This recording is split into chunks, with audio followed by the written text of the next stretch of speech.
So, what is the meaning of life? I mean, that's got to be one of the oldest questions in the book, right? But what if we've been looking for the answer in all the wrong places? What if the answer isn't something we can just figure out on our own?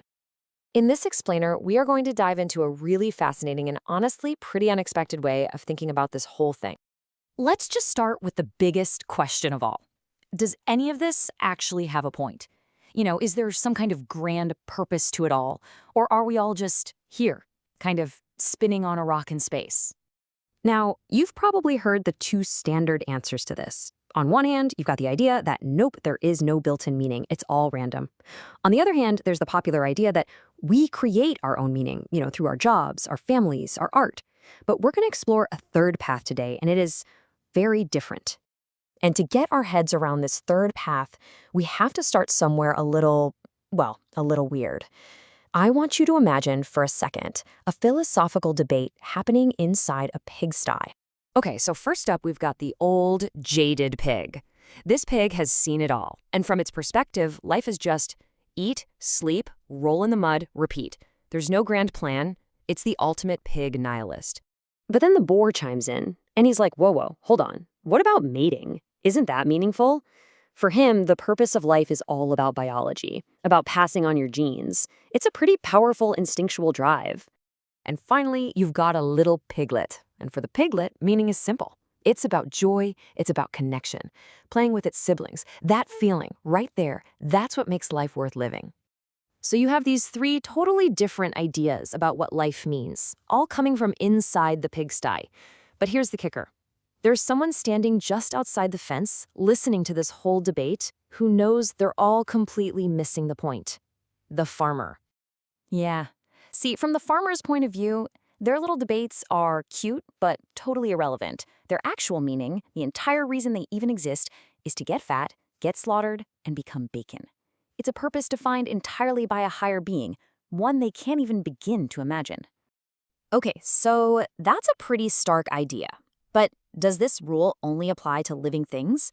Let's push it a little further and see if the same logic works for just regular objects. Think about it for a second. A pig has no idea its purpose is to be food. And in the same way, your mobile phone has no clue its purpose is to connect you to the internet. A stalk of wheat doesn't know it's destined to become bread. The argument here is that in every single one of these cases, the thing itself cannot know its own meaning. That meaning is always given to it by its creator or its user. All right, so we've got pigs and we've got phones. I think you can probably guess where this train of thought is headed next. It's time to turn this whole analogy right back around and point it at ourselves. If this principle seems to hold true for pretty much everything else in the world, from animals to objects, then what on earth does that mean for us? And this is the real punch to the gut. According to this line of thinking, if a pig in a pigsty can't possibly figure out the farmer's plan, then how can a human, living inside their own reality, possibly figure out their ultimate purpose? All our debates about meaning might be just like the pigs, sincere, but fundamentally limited, because we're just on the wrong level to see the whole picture.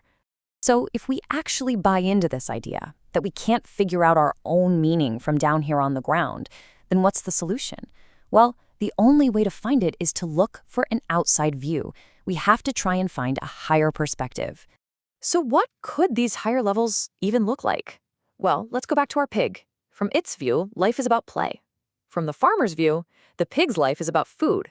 But then from a Buddha's perspective, the farmer's action of killing that pig creates karma and has moral consequences. And then, maybe from a God's perspective, the pig's entire life was about repaying some kind of cosmic debt before it could be reborn. You see how each level completely changes the meaning of the one below it? The conclusion, then, is actually pretty straightforward.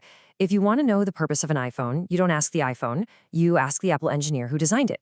So if you want to know the meaning of a human life, you have to ask whoever or whatever created us. All right, so after all of that, what's the final definition of meaning we're left with? Let's just quickly recap the main ideas here. So here it is, broken down.